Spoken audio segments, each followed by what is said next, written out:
Hindi, hindi ito yung polo natin, ah.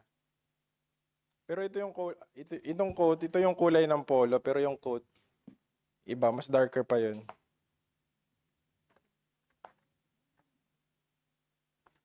Alright, tayo po yung mag-aaral na. And as we all know, our topic for this month is about stewardship. So, our text this evening is, of course, we will continue the life of Joseph as we tackled last week, verse 1 to 6 by preacher Benji, I guess. Yeah. Now we will continue it from verse 37 to 57, chapter 41. So I want you to open your Bible in the book of Genesis, chapter 41. Genesis chapter 41, we'll read it. I'll read it from 37 to 57. Maupo lang po kayo and atin po itong babasahin. I'll read it. Sundan niyo lang po ako ng inyong mga mata. Are we there?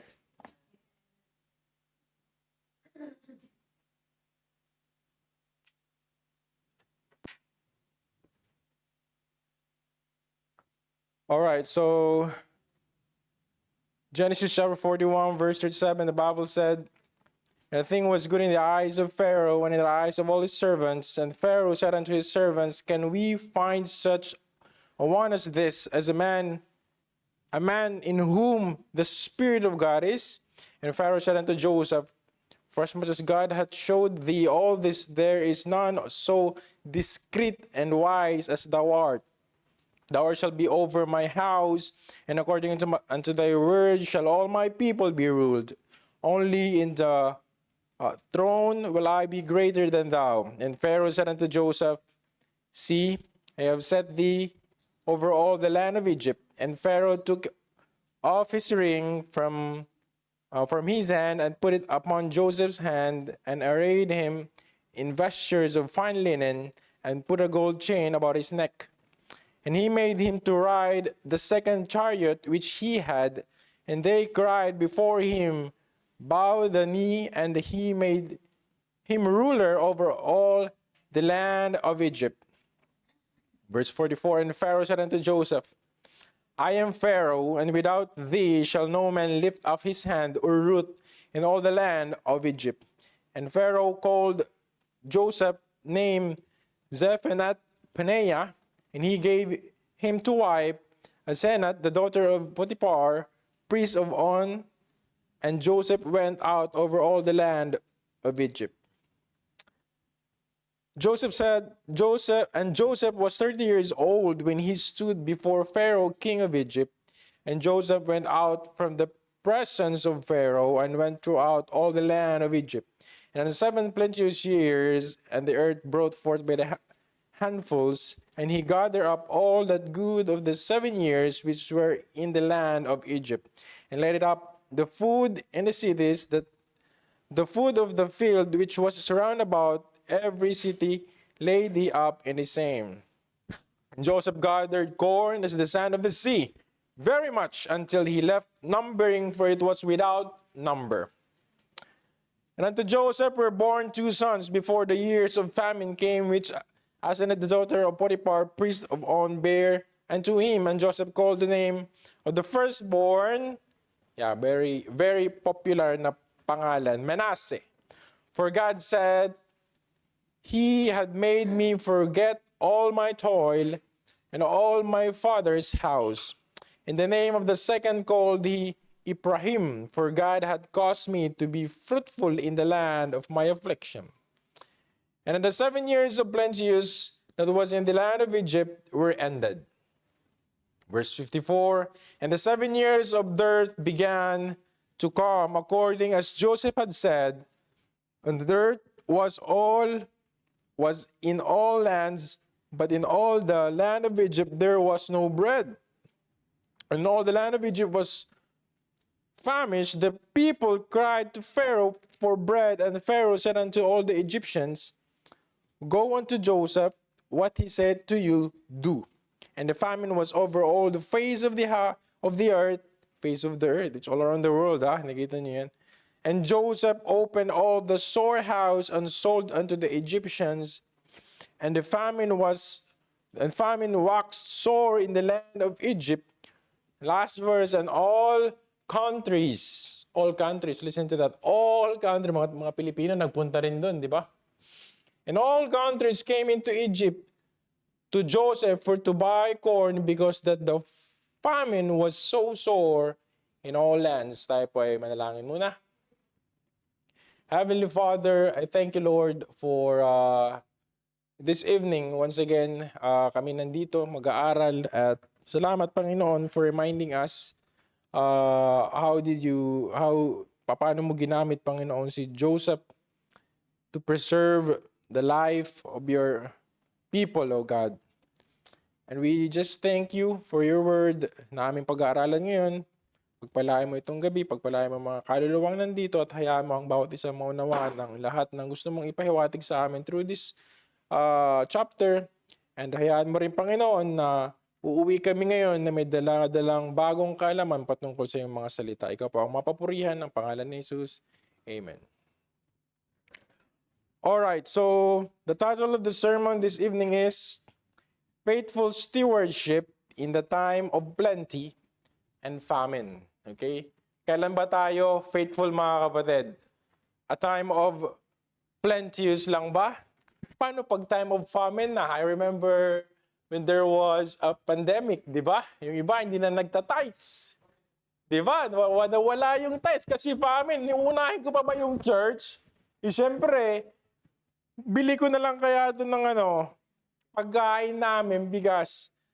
I remember that time, umiikot kasi kami, namimigay kami ng sa mga members namin na nawalan ng trabaho before, dati pang dati ang maayos pa yung doktrina na dati yung sinasamahan.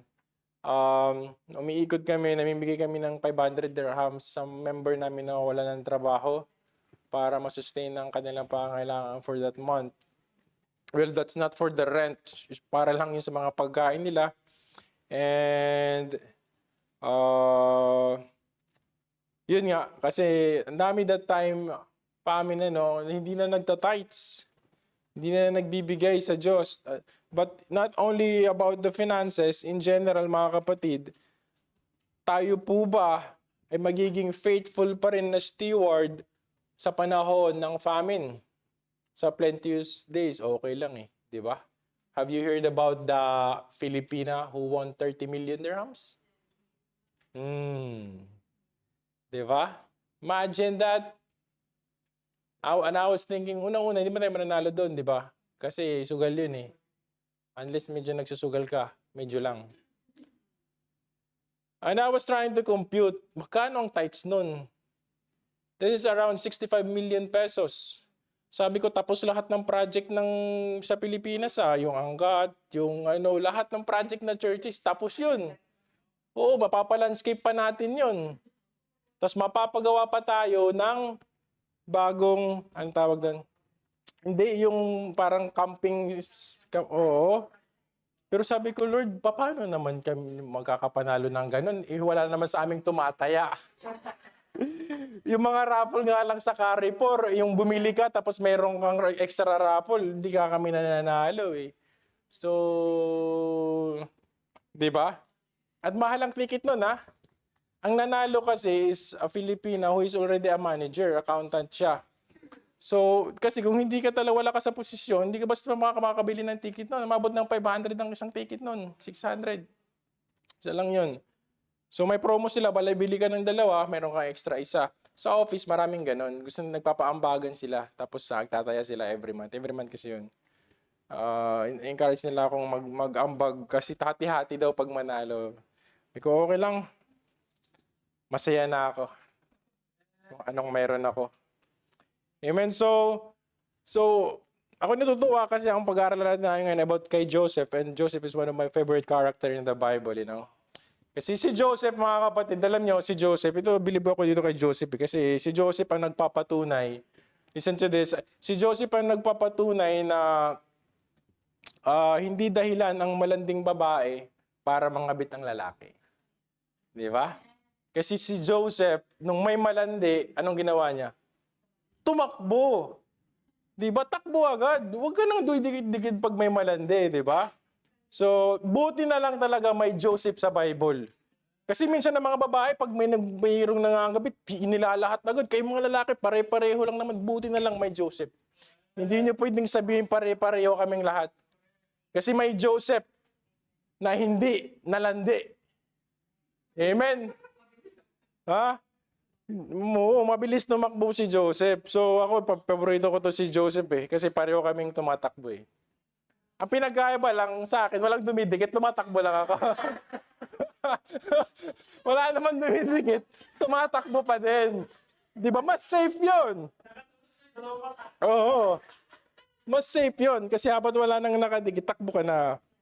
Amen. So, paborito ko talaga to si Joseph. Favorite ko to. So, this chapter, this records the elevation of Joseph, kung paano siya inangat ng Panginoon. Alright. So 1 Corinthians, sabi nga, diba, sa chapter 4, verse 2, moreover, it is required in stewards that a man be found faithful.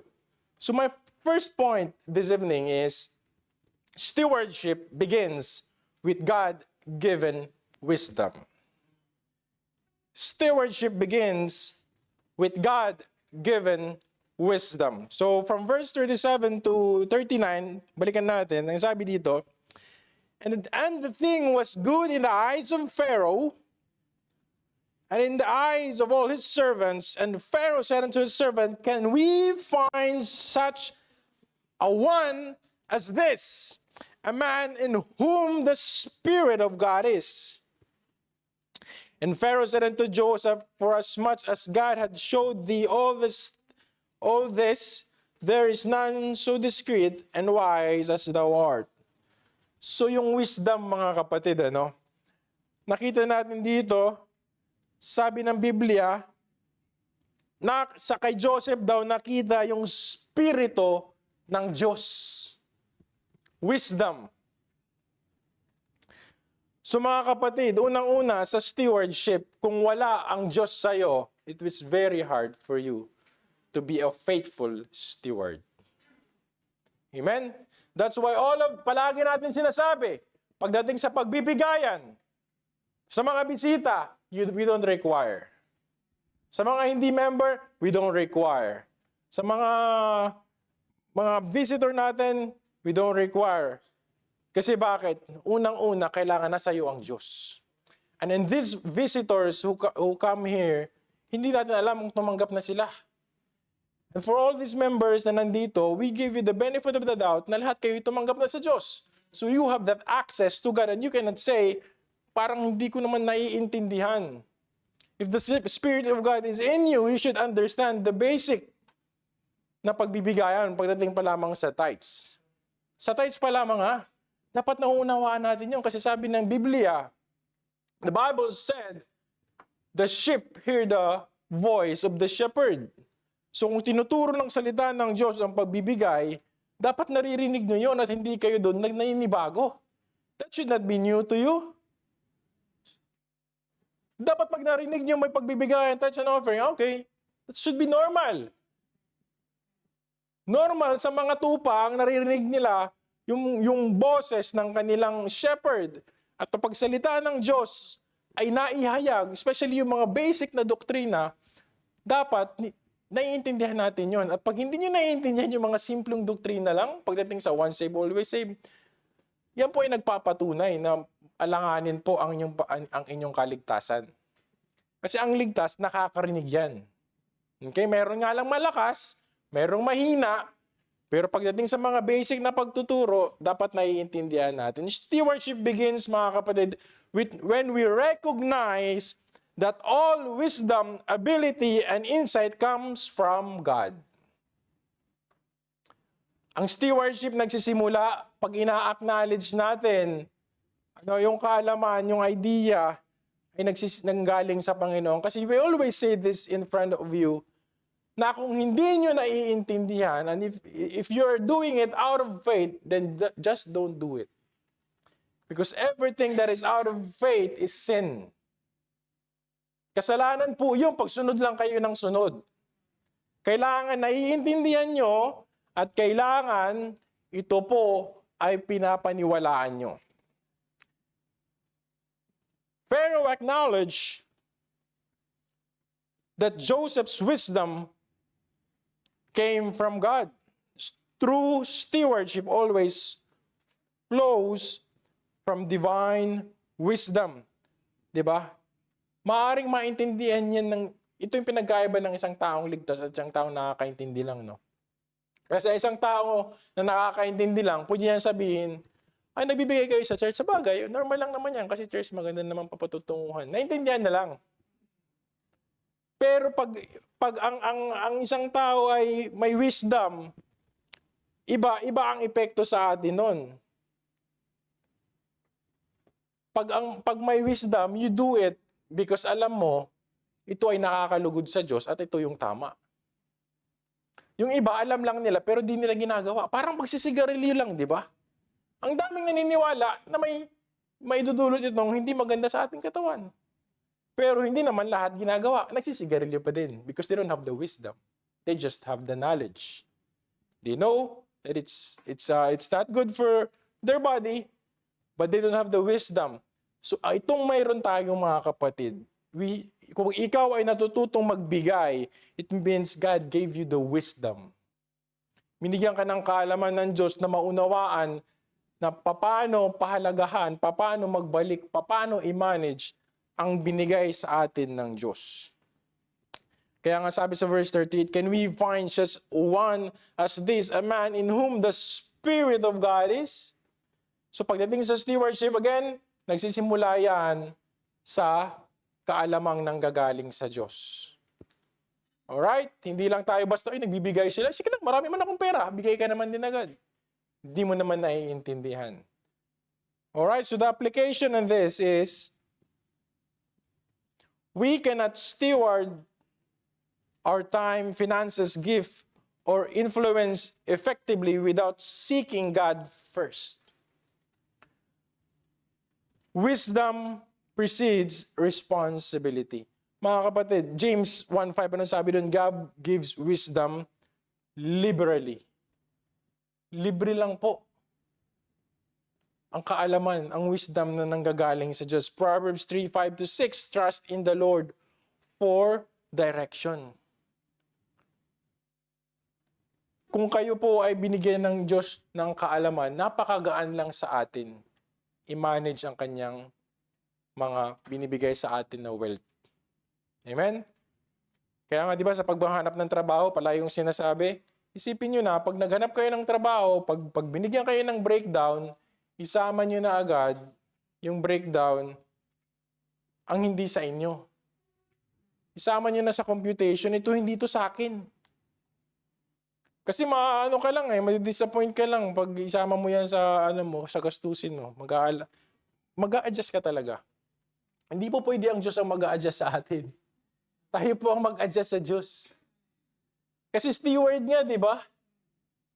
Mayroon bang steward, ako sasabihin ko sa boss ko, parang hindi ko gusto itong pinapagawa mo sa akin. Pwede bang ganun? Di ba hindi? Kung anong binigay sa atin ng Diyos, edi budgetin natin. Hindi pwedeng sasabihin natin sa ating mga amo, if we are connecting this to a stewardship, na boss, parang mali itong binibigay mo sa akin. Parang hindi ko to pwedeng gawin. You cannot do that to your managers. Hindi natin pwedeng magawa yan sa ating mga superior, di ba? Kung anong binigay sa yung task, ito yung resources mo, pagkasyahin mo yan.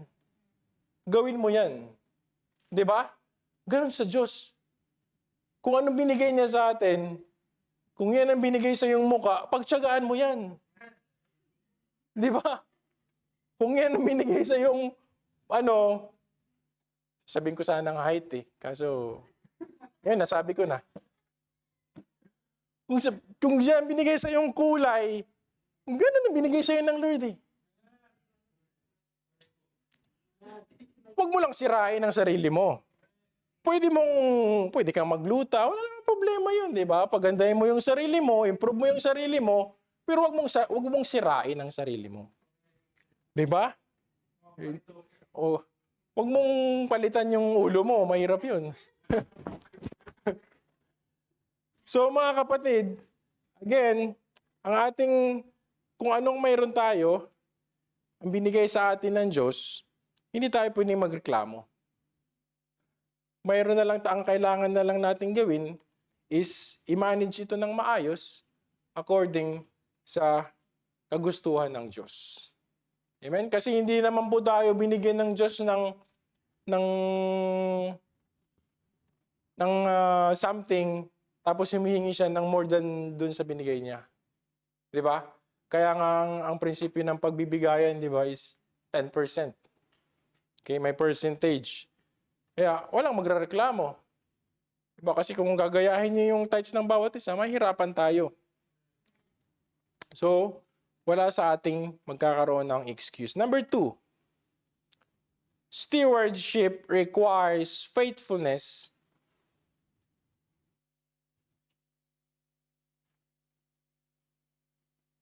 Stewardship requires faithfulness in responsibility. Tapat po tayo sa mga responsibilidad natin. Stewardship requires faithfulness in responsibility. At ito po hindi bago kay Joseph. Kilalang-kilala natin si Joseph. Sa lahat ng binigay sa kanya, pinagawa sa kanya, mga kapatid. From the time na kasama niya ang kanyang ama, hanggang napunta siya kay Potiphar, hanggang napunta siya sa kulungan, hanggang lumabas siya at napunta siya sa hari, lahat yun pinag-iigihan niya. Ginagalingan niya. Mayroon man nakakakita o wala, nasa preso man siya o nasa labas, pinag-iigihan niya ang kanyang ginagawa, mga kapatid. Stewardship requires faithfulness in your responsibility. Kailangan tapat ka sa iyong ginagawa. Because I'm telling you, if you are only faithful, pag nakatingin sa iyo ang mga superior mo, nandiyan si Pharaoh, gagalingan mo, nandiyan si Potiphar, kailangan tayong kumilos. That's not faithfulness. That's hypocrisy. Mga kapatid, God entrusts greater responsibility to those who have proven faithful in the task and position He has already given them. Mga kapatid, kailangan natin pag-igihan. Lahat naman nagsisimula sa maliit eh. May pinanganak ba agad dito na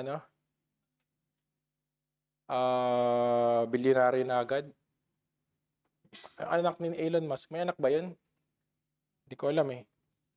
Malamang yun, pinanganak yun pinanganak mayaman na agad. Pero mga kapatid, isang common na tao, kailangan lahat tayo ay magbabanat ng buto talaga. Hindi babagsak sa atin. Naalala ko si Juan Tamad, di ba? Napapanood ko dati sa Once Upon a Time. Yung bayabas, ang lapit na lang, makakuha niya na yung bayabas. Hinihintay lang niya mahulog sa bunganga niya. Ganun si Juan Tamad. Pwede niyang pitasin yung bayabas, pero sa sobrang tamad niya, hinintay niya lang hanggang mahulog at bumagsak sa kanyang bibig. Naalala ko pa yung yun, Once Upon a Time, si Juan Tamad. So ang isasabi ko, mga kapatid, hindi nyo alam, no? Hindi kayo nakakapanood ng Once Upon a Time eh. Okay, so God, binigyan tayo ng Panginoon ng kanya-kanyang ginagawa sa buhay. Mayroon yung iba nasa freelance, mayroon iba nag-aaral, mayroon yung iba nasa simbahan, full-time. Lahat ng binigay sa atin ng Diyos, dapat pinag-iigihan natin. At hindi ibig sabihin na pinag-iigihan mo, tapos natanggal ka sa trabaho, ay may mali ka na agad na ginagawa. Baka, gusto kang i-promote ni Lord sa mas malaking responsibilidad. Hindi si Minmin yun, ha? But what I'm saying, mga kapatid, is, huwag nating kitiran ng ating pag-iisip, Kasi sa mga galawan ng makikitid na utak yan eh. Yung masipag lang nandyan yung mga amo, pag natanggal sa trabaho, magrereklamo sa Diyos. I mean, malaki po ang Diyos natin, ano? And pag kayo ay dumaranas ng ganitong pagsubok sa buhay, tingnan nyo lang yung buhay ni Joseph. Si Joseph nga ibinenta eh. Di ba? Ikaw kaya ibenta ng mga kapatid mo. Si Minmin, kung binenta na lang kaya nila si Minmin, no? Mukhang hindi naman natin kapatid to kasi hindi natin ka-height. Benta na natin. Di ba? Anong mararamdaman ni Minmin? Sasabi ko mga kapatid is, si Joseph, kung mayroon man, napaka lungkot na ng background, si Joseph yun. Tapos yung tatay niya, ilang taong nagdusa sa pangungulila sa kanya. Only to find out na buhay pa pala siya. 'Di ba? So, huwag kayong maging kagaya din ng mga kapatid ni Joseph, ha? Iinggit-inggit kayo pag mayroong mga taong umaangat sa buhay. Mahirap 'yon. So Joseph was placed over all Egypt, yet remained submissive to Pharaoh. Alam nyo, ang daming way na si Joseph pwede na siyang manguyako, di ba? Naalala ko that time, ito si Joseph din ang pinaghuhugutan ko that time. Dati, naging client representative ako ng isang company. Kasi mayroon na akong dating company na naging pioneer ako. So 5 kaming nag-start. Sinimulan namin yung company na yon. And yung financer namin is nasa Canada. Ngayon, na-misuse niya yung pera, bumagsak yung company, nabuwag yung company, sinabihan niya ako na hindi na natin kayang ituloy yung kumpanya. Pero hindi na siya bumalik dito, nandun na siya sa Canada, nagtago na siya. Dami pa akong kailangan i-cancel, dami akong kailangan gawin. So, kinancel ko na yung sarili ko. Nung nalaman ng isang lokal na may-ari ng Al-Hali Driving School, na nawalan ako ng trabaho, tinawagan niya ako. Local to Sabi niya sa akin, alam ko ikaw yung nag-design ng mga rooms namin dito sa hotel kasi subcontractor nila kami. I know you're the one who designed most of this, and because I know you're the only employee there inside who do the designing. Do you want to, sabi niya sa akin, do you want to continue working with us? Sabi niya, ituloy mo. Magkano ba yung sweldo mo? Sabi ko, magkano ba sahod ko that time? 10,000. Sabi ko, 10,000. Okay, yun din ang sweldo mo. Sabi niya, dapat sinabi ko na lang 15. Sinungaling pa, Pero hindi ako nagsinungaling. Sinabi ko sa kanya kung ano yung sahod ko. Sabi ko, okay, yun din ang sahod mo. Magsimula ka na agad bukas. Yung nakakatawa nun, kasi, nung natanggal ako, hindi kami natanggal. Yung nabuwag na yung kumpanya, nagbakasyon muna ako sa Pinas. Sabi ko, uwi muna ako sa Pinas. Kasi matagal na akong hindi nakakauwi. 5 years na ako that time hindi nakakauwi. Pag uwi ko sa Pinas, pagbalik ko, pagka next day, tinawagan agad ako. Parang timing lang ba, umuwi ako, pagbalik ko, tumawag siya. And then, pag kinabukas, may trabaho na uli ako. Alam mo yun, paano lang Lord kumilos? Hindi lang ako nag-worry doon about sa trabaho. Alam ko magpo-provide ang Lord eh. Kinabukasan tinawagan agad ako, sabi niya, di ba ikaw yung gumagawa dito? Alam ko wala na si ganito at ganyan. Hindi na bumalik. Mayroon din utang sila sa akin, sabi niya. May mga kailangan pa daw bayaran.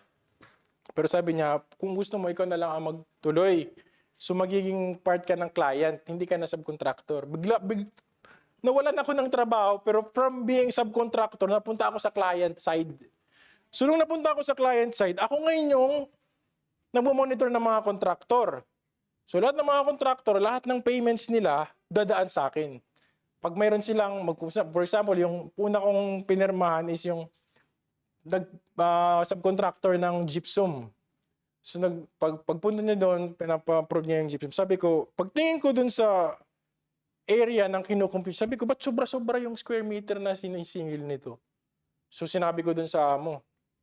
Sabi ko, ito, sobra-sobra yung sinisingil niya. Sabi niya, ayun, di tinawag yung lawyer na, pinagalitan, tapos pinababa na naman to. Well, in other words, habang lumilipas yung panahon, lahat dumadaan sa akin, lahat yun, lumiliit yung gastos ng owner kasi nga, nasasala ko lahat ng payment. Ngayon, ang problema, nagagalit na sa akin yung mga contractors. So, ang ginagawa nila, bibigyan nila ako ng pera. Yung isa, sabi niya, ano ba yung SIM card mo? Gusto mo bigyan kita ng plan? Wow, paka-cheap naman, plan. Bigyan niya ako ng plan daw ng, ng parang load ba? Tapos may mga contractor nagpupunta sa akin, bibigyan daw nila, piliin ko lang daw sila. They will give something para sa akin daw, para makapasok lang sila at sila na yung gagawa. For example, yung basement. Kailangan ko yung basement, ipa-flooring, ipaspalto. So maraming contractor nagpupunta. So yung isang contractor gusto magbigay sa akin ng something, tapos sabi niya, piliin mo yung sa amin ha. Pero don't worry, kami daw bahala sa iyo. Alam mga ganong galawan. So nag-iisip-isip ako, and then naalala ko na naman yung favorite character ko, si Joseph. Sabi ko, Lord, hindi ko pwedeng gawin 'to eh. Kasi si Joseph nga, ang dami niyang chance na pwede niyang lukuhin si Potiphar. Ang dami niyang chance na pwede niyang lukuhin si Pharaoh. Pero kasi si Joseph, hindi niya tinitingnan si Pharaoh at saka Potiphar na amo.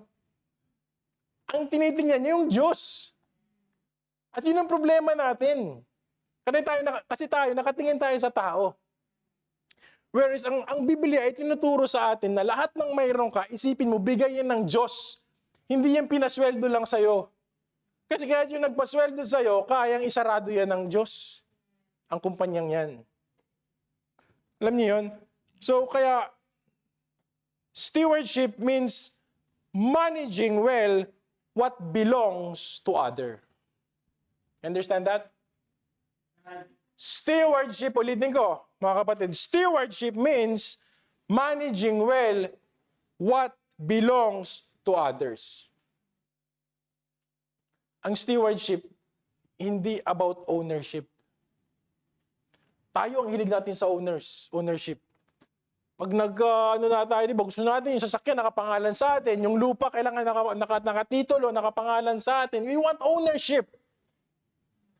But you know what God is teaching us? It's about managing well what belongs to other. Kasi lahat ng mayroon tayo, hindi naman talaga sa atin to. Sa Diyos po ito. We just have to manage well what God entrusted to us. And that's belong to God. And it applies dito sa church, sa trabaho natin. Alright, application natin, our job, ministries, families, and possession are entrusted to us by God. Faithfulness, not position, define good stewardship. Faithfulness, not position, defines good stewardship. Mga kapatid, tapat. Maging tapat kayo sa Diyos. Ito, gasgas ko na palagi sinasabi. Maging tapat kayo sa Diyos. Huwag sa mga amo nyo lang kayo maging sip-sip kayo sa Diyos. Number 3, stewardship plans for the future. Stewardship plans for the future. Mga kapatid, wise stewards involves planning. Wise stewardship involves planning. Amen? Sino ba ang stewards dito na gastos lang? Ilang example sa Biblia. I'll give you a lot of example in the Bible about stewardship. Kung paano tinuturo ng Biblia na kailangan natin mag-invest sa lahat ng bagay. It's because God is for planning. God is for investment. Kailangan natin, mga kapatid, magplano. Si Joseph nagplano. He invested for 7 years. Kasi alam niya may darating na tagtuyot. And mga kapatid, I'm telling you this, hindi kayo palaging malakas.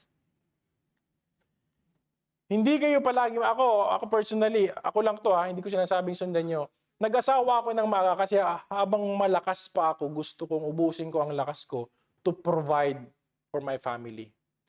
Ayoko ng 55 years old na ako, imbis na nag-Europe na lang ako, ay magpapaaral pa ako ng college. Imbis na nag-iikot-ikot na lang ako ng mga mission, pasyal ako doon sa mission na nasimulan ni Brother Christian, yung nasimulan na mission ni Andre sa US, na nasimulan ni Elijah sa Africa, yung nasimulan ni Elisha sa Iraq. So, iikutin ko na lang sana sila. Kaso bakit? Nagpakasaya-saya ako nung bata pa ako. Ngayon, nagpapaaral patuloy ako. Hindi tuloy ako ngayon. Hindi ko na-invest ng maayos yung time ko.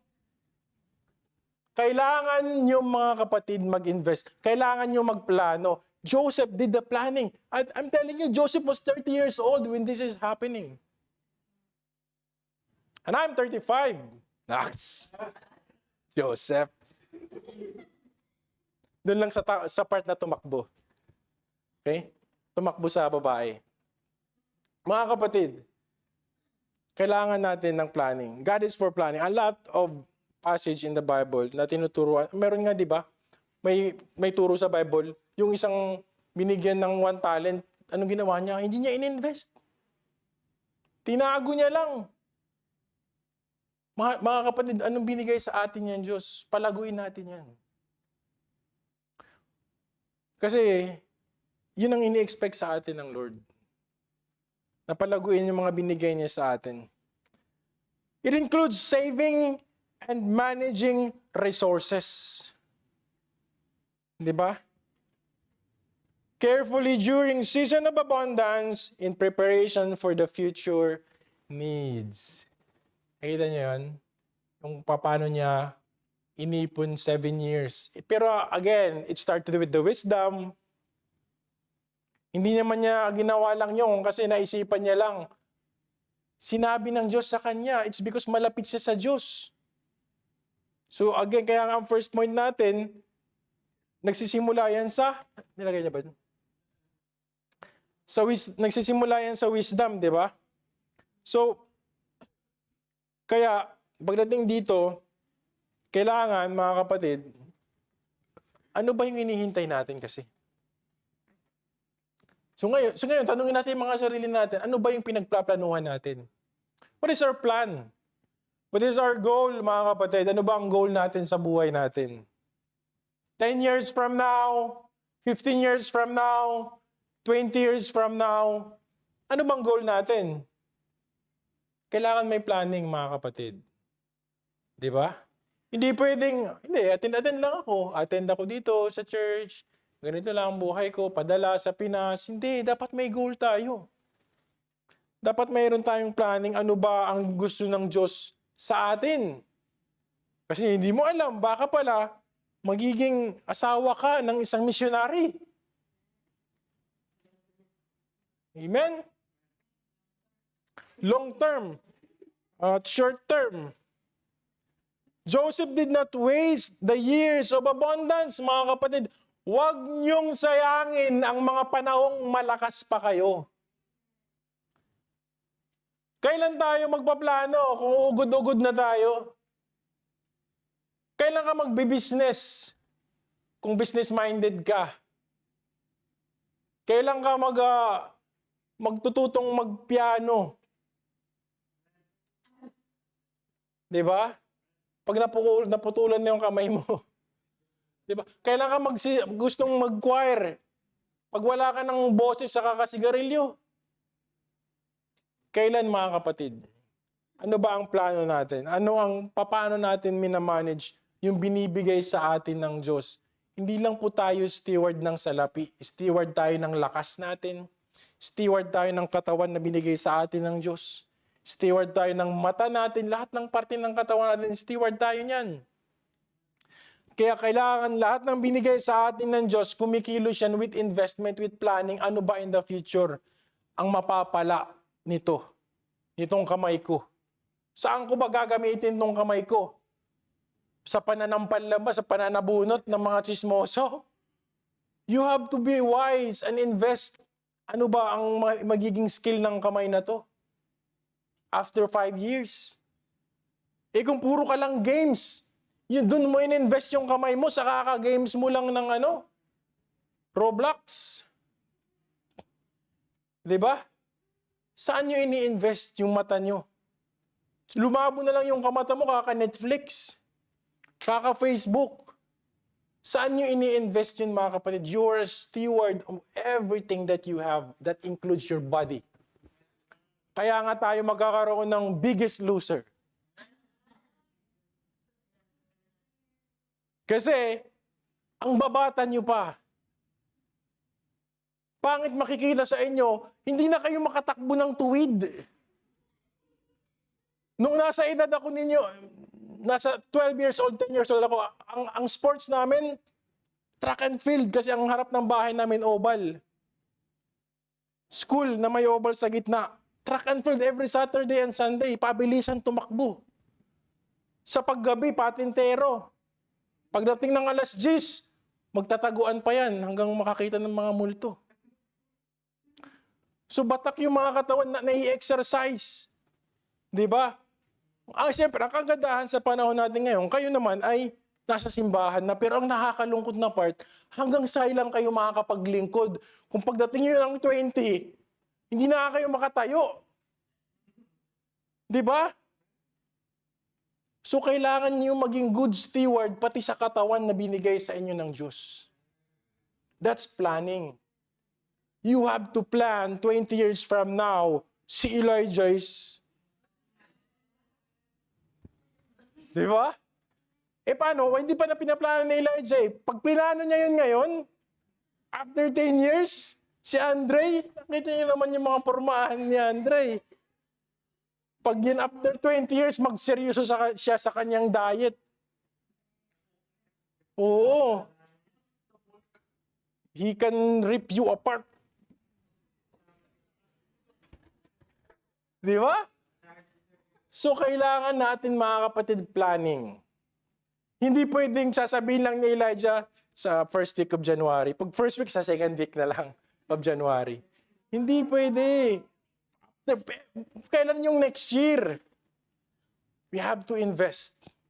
Hindi lamang sa salapi. Yung katawan nyo, hindi kayo palaging ganun kalakas. Kagas out kayo. Manghihina kayo. Di ba?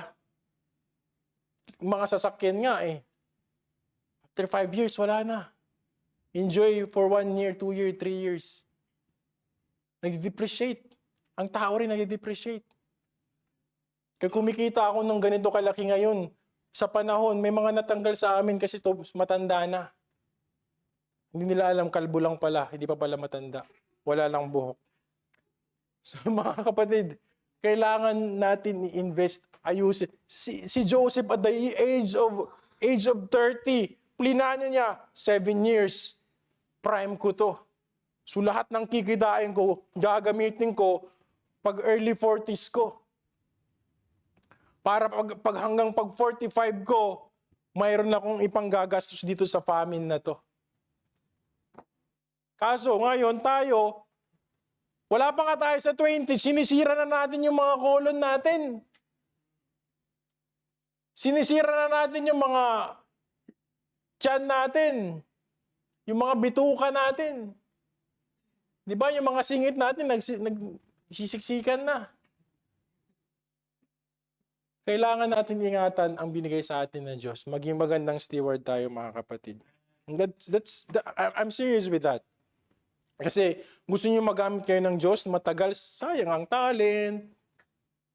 Kung mawawala agad kayo sa, hindi niyo nakakayanin kasi, kung si Andre nagpi-play, sobrang bigat na ng kamay niya, hindi niya matapos yung kanta. Di ba sobrang, paano kung si Andre yung lakas ng kataw?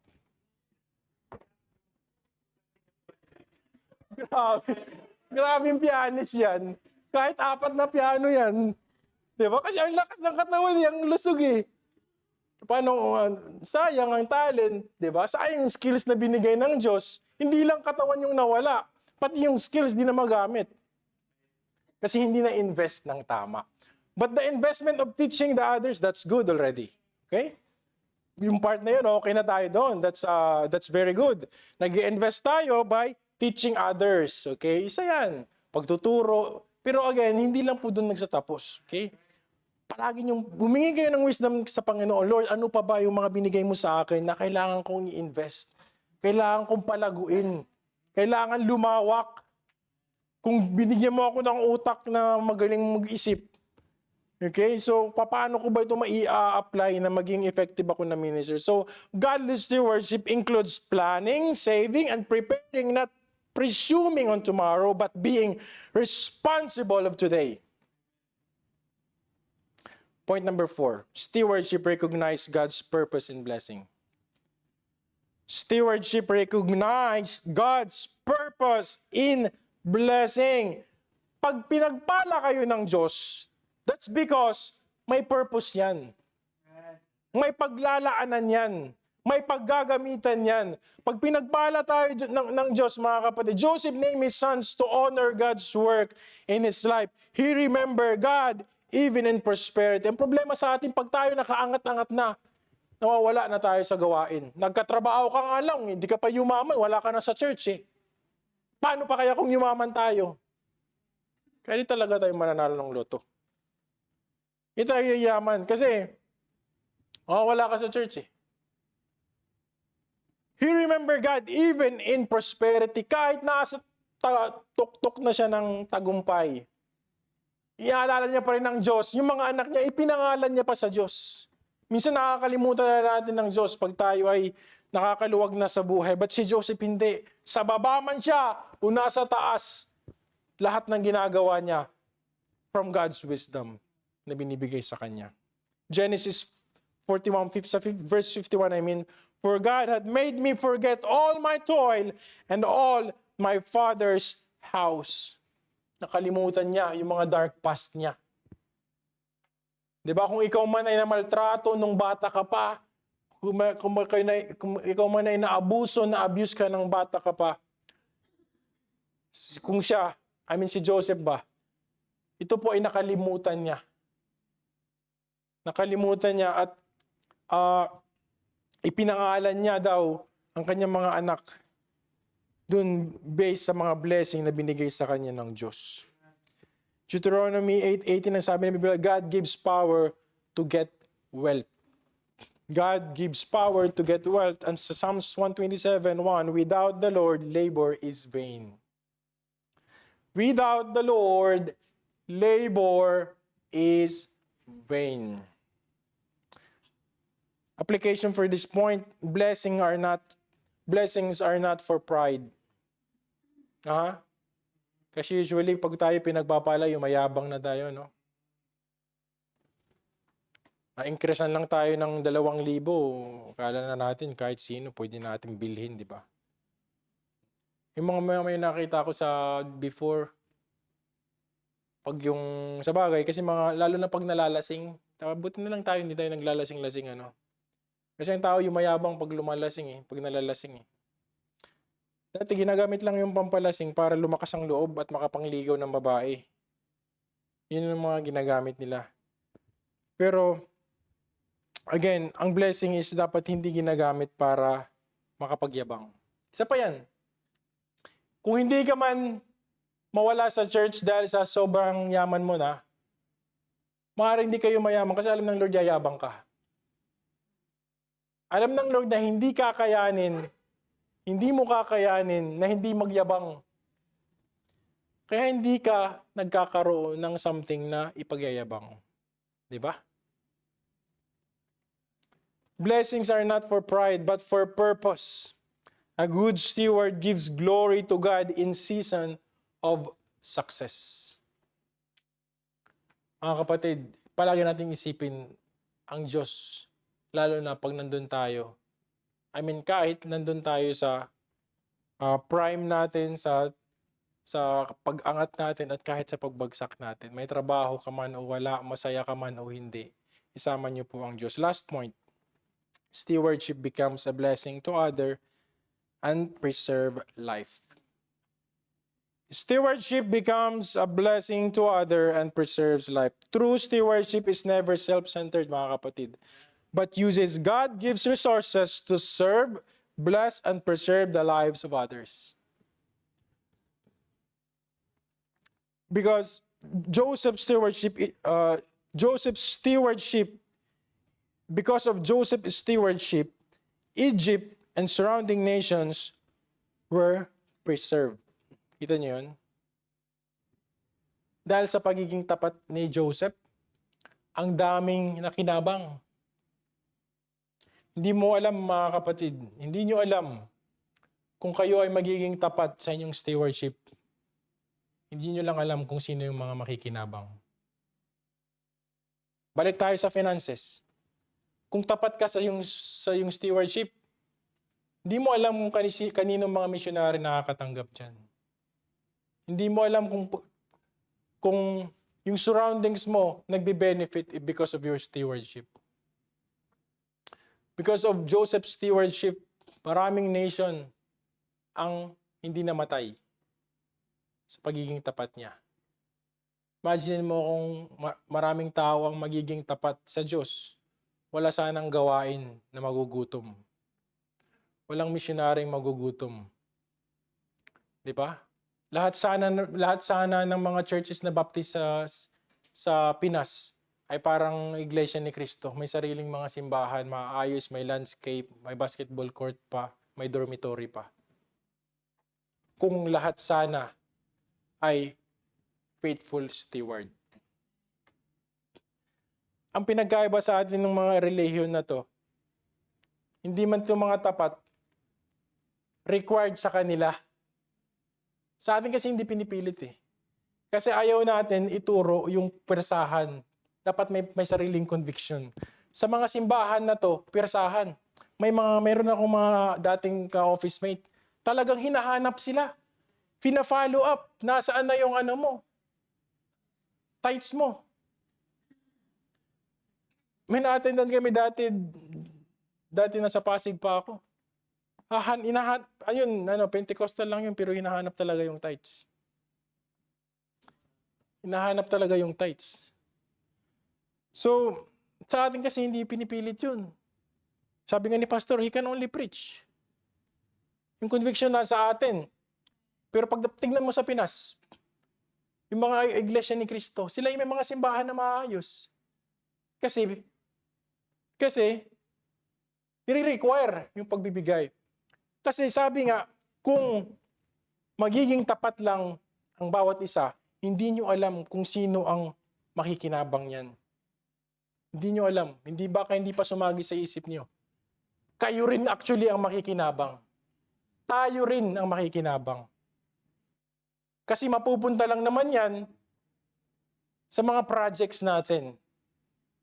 But sad to say, kailangan pang humingi ng tulong sa atin ng mga mission natin sa Pilipinas. Yung mother church natin sa Pilipinas. Yung mga, hindi na mother church yun. Yung apo sa tuan tawag. Grandmother. Diba? Hingi pa sana ng tulong. Kasi bakit? Hindi tapat ang lahat eh. Kasi kung tapat lang sana ang lahat, may magbe-benefit. Who will benefit? Whoever surrounds you. Kasi dito si Joseph, sino man ang benefit? Surrounding nation. Isang tao pa lang yun, kapatid. Mga kapatid, isang tao pa lang na naging tapat, buong nasyon na save sa taggutom. Paano pa kung tayo lahat ay tapat sa pagbibigay? Ilang kaluluwa ang maliligtas? Ilang flat ang marerentahan? Sana para sa mga gawain. Di ba? Ilang mga project ang mapapatupad para sa ikakalago ng gawain? Kung sana lahat ay tapat. Again, and also, hindi lang pagdating sa pagbibigay, ito ay na-preserve yung buhay ng mga tao na nakapalibot sa Kanya. Mga kapatid, we are called to preserve life. Don't you know that? We are called to preserve life. Yung gospel na dala-dala nyo, magbibigay yan ng buhay sa mga taong masyashare nyo. Hindi lang po si Joseph ang magpe-preserve ng life. Each of everyone sa atin dito are called to preserve life. Makikita niyo yan sa verse 5 ng 45. Punta kayo sa 45. Makikita niyo dyan. Lipat lang kayo ng dalawang pages. 45 verse 5. Now therefore, be not grieved nor angry. Ito yung nagtapat na yung kanyang mga kapatid sa kanya, no? nagpakilala na siya. Siya pa na nagpakilala na siya sa kanyang mga kapatid. Ang sabi ni Joseph sa kanyang mga kapatid, "Now therefore, be not grieved nor angry with yourselves that you sold me hither, for God did send me before you to preserve life." Brethren, you are called to preserve life as well. Tinawag tayo na mag-preserve ng buhay. Tinawag tayo ng mga buhay na nakapalibot sa atin ay hindi pumunta sa impyerno. Ikaw na nandyan sa radius mo, kung saan ka nilagay ng Diyos, you are called to preserve life to these people. Mga kapatid, i-share mo yung Ebanghelyo, kasi sabi dyan sa 57, "And all countries came into Egypt to Joseph for to buy corn." All countries, imagine that. Isang tao lang na naging tapat sa Diyos. Kanina nakwento ni Pastor, yung dati niyang church, mayroon ng auditorium na maluwag na 1,000-seater. Mayroong basketball court para sa mga gawain, mga event. Hindi na sana tayo magre-rent kung saan-saan kung mayroong FIBA. Hindi na sana tayo magre-rent ng saan-saan para sa family day. Hindi na sana tayo magre-rent ng saan-saan pag anniversary. Kung mayroon sana tayong sariling malaking villa. Kung imagine mo dito sa ating pinagpala ng Diyos, lahat nagbibigay, makabili tayo ng property.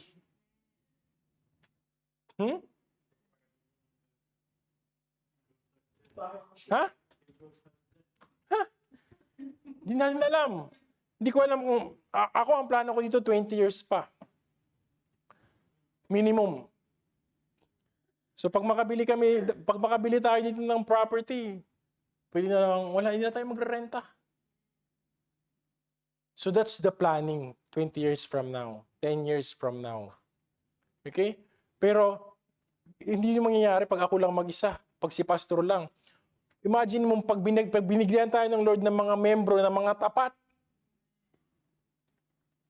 hindi lang isang tao ang makikinabang, tayo din. Kasi darating ang panahon na hindi na tayo magpipigil sa pag-awit. Hindi na tayo magpipigil. Ako, napipigil ako kung kumanta eh. Hindi naman ako ganun kumanta eh. Nagpipigil ako kasi baka marinig tayo ng mga tao sa labas.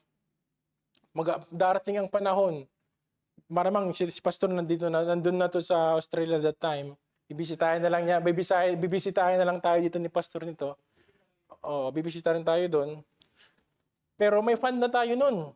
Kasi anytime na gusto ni Brother Albert, magpadala tayo ng preacher doon sa speaker doon sa Australia. May fund ang church. Kasi bakit? Pinagpala yung mga kapatiran. Imagine mo si Aldrich may sarili ng kumpanya. Siya na po ang may-ari ng Alibaba. Si Jasmine, meron na siyang sariling, di ba Maria Paz? Yung sa kanya, Mario Paz. Nagpagawa siya. Bakery. Diba? Tapos si Sheila, grabe, 10 catering na business. Saan niya sinesend yung mga catering? Doon sa mga hotel ni Ate Connie. Diba? Tapos si Brother Benji, may-ari na ng Katrina. Tapos nag-partner na yung Katrina at Starbucks. Di ba? Imagine niyo yun. That's planning. Yun yung goal na kung sana may mga tapat na mga pinagpala sana ng mga kapatiran, darating ang panahon, nagkaroon tayo ng fund, nakabili tayo ng property, mas nagamit, mas maraming nakakapuntang hindi na mag-aalangan yung in-invite mo. Saan yung church nyo? Doon sa Alasra? Parang nakakatakot naman pumunta doon. Bayo kong pumunta doon. Pag sinabi mo, nasaan church nyo? Nasa Jumeirah. Tara, punta tayo doon. Di ba? Although they don't have the right motives to go there, pero pagpunta nila doon, nasharean sila ng gospel na ligtas. Na-share, nabahagian, mga professional. Dumami na yung engineers, dumami na yung architects. Naging faithful tithers. Givers. Nakabili tayo ng more properties. Di ba? So, Hindi natin kailangan ng suporta. Magpapadala tayo ng speaker sa Kuwait. Funded ng church. Kasi bakit? Faithful givers. That's the planning. But if you're planning for this, after 20 years, nakarenta pa rin kami ng flat, wala. Lakihan natin ang plano natin. Look for something big. Kasi ang Diyos natin, hindi lang Diyos ng barangay. Diyos na nanggilikha ng langit at lupa. Do you think God can give us property even nandito tayo sa ibang bansa? Joseph was preserved para sa mga buong nation na nakapalibot sa kanya. And if one of us here is faithful, God can use you to preserve the life of His people na nakapalibot dito. Sinasabi ko sa inyo, maraming mga tao hindi lang nag-church kasi nag-aalangan sila. Nalalaman pa lang nila malayo. Paano pag sinabi namin magpapadala kami ng bus dyan? Kasi mayroon kaming transport ministry. Tapos kasi ang lumagi, may-ari na kasi sila ng Philippine Airlines. Oo. So mayroon na silang mga bus din dito. Ginagamit ng church para manundo. Si Brother Albert, push button na lang. Satwa, Riga, pakisundo. Di ba? Ganun sana. Do you think imposible yun sa Diyos? Hindi. Maliit lang tayo mag-isip. Maliit tayo mag-isip because we don't plan. Lack of planning. Hindi natin iniisip kung gaano kalaki ang Diyos natin. Okay? We always look forward. Kailangan ang ating sabi ko nga dito sa last point, di ba? Stewardship becomes a blessing to others and preserve life. It becomes a blessing to others. Kung lahat tayo faithful stewards, nagiging blessing ito, hindi lang sa atin actually. Pati yung mga taong nasa labas, makapapasok yan ngayon kasi nakikita niya, pinagpapala. Now, I'm not a fan of mega churches. I'm for Pastor Ben that he always says, gusto ko bawat isa personally kilala ko. That could happen. Pwede mangyari yun. But in a bigger scale din, mga kapatid. Darating ang panahon na hindi tayo mahihirapan manundo. Kasi lahat, kumpleto tayo ng mga drivers, kumpleto tayo ng sasakyan, panundo. Kahit hindi tayo nasa Pinas, magiging blessing yan, mga kapatid, kung alam nyo lang ang tunay na konsepto ng stewardship.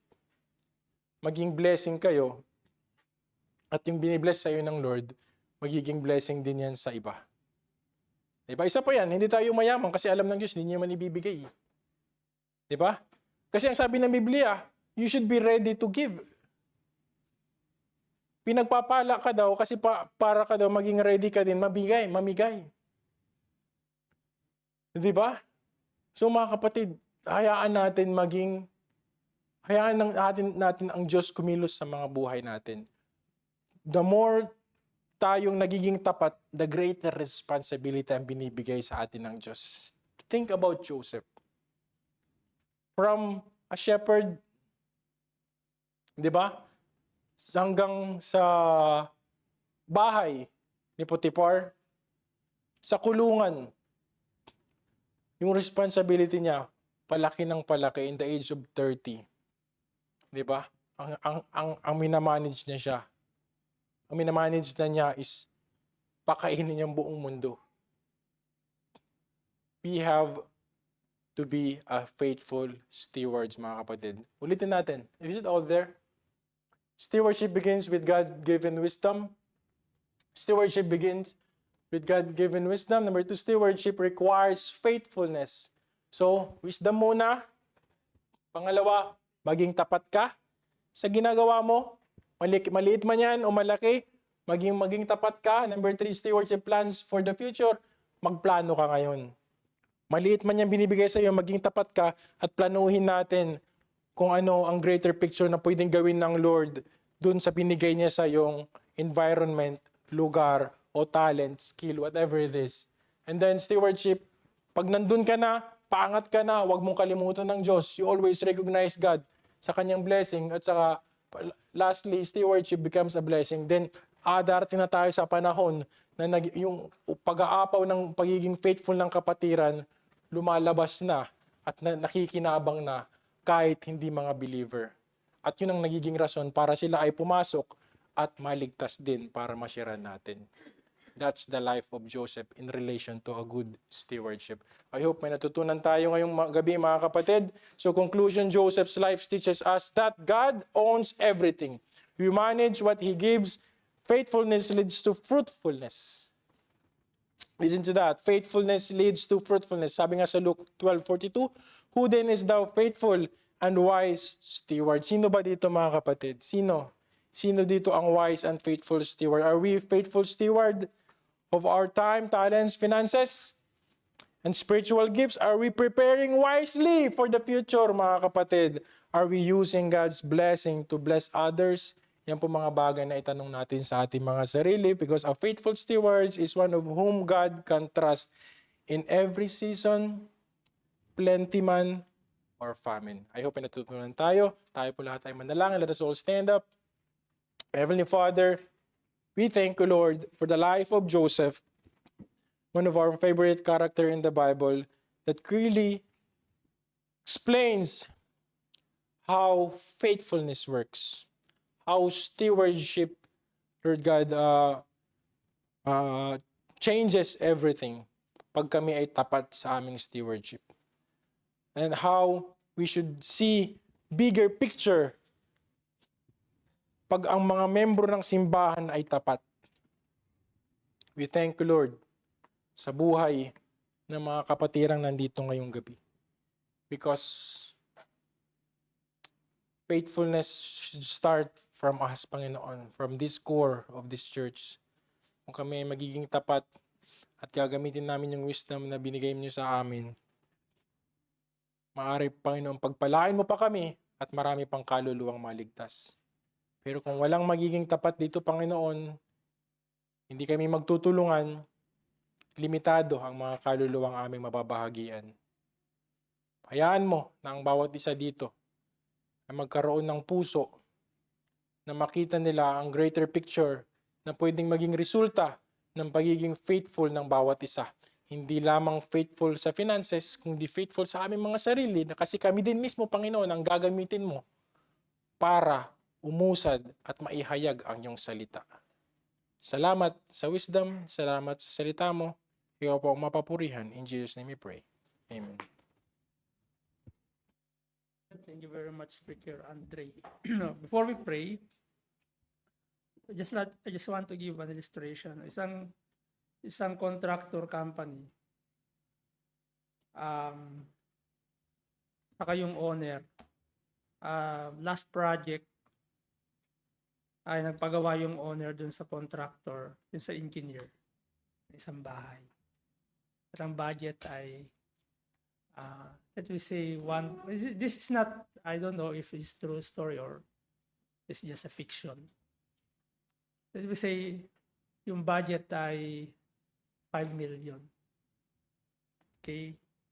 So yung contractor engineer, yung engineer na yon na pinagkatiwalaan ay matagal ng pinagkakatiwalaan nung owner. Ngayon, naisip niyong engineer, sa tagal-tagal na nang naging pinagkakatiwalaan ng owner, wala siyang nakatatanggap na na kickback, hindi siya na po-promote yung sahod niya. Ngayon, last project, ang sabi nung pinagawa, ay nag-isip yung engineer. 5 million naman yung yung budget total. Ang ginawa niya, lahat ng ginamit niya substandard. Substandard na Ngayon, tapos na, binigay niya na yung susi sa owner. Hindi niya alam na yung bahay na yun na ipinagawa ng owner, sa kanya pala yun. Iniisip nung contractor, wala siya natanggap na increase, wala. At the end of the siguro parang doon sa owner, yun yung parang pinakaano niya. regalo. So, sabi niya, sir, ito yung susi. Tapos, pumunta sila. Binalik nung owner yung susi para sa yung bahay na yun. Nalumo yung contractor. Bakit? Lahat ng ginamit niya sa bahay niya, substandard. Okay. So, sabihin, sino ang nakinabang dapat kung nagtapat siya? Siya. Di ba? Sino makikinabang pag nagtatapat tayo? Tayo. Okay? Hindi ko naman sinasabing yun yung motivation nyo para magtapat. In your reality, actually, kapag kayo nagtatapat sa Diyos, nagtatapat kayo sa sarili nyo. In your reality. Okay? So, thank you very much, Preacher Andre, for the message. Amen. So, tayo po ay manatiling nakaupo na lang. Magpipray na lang po ako. And is there any one of you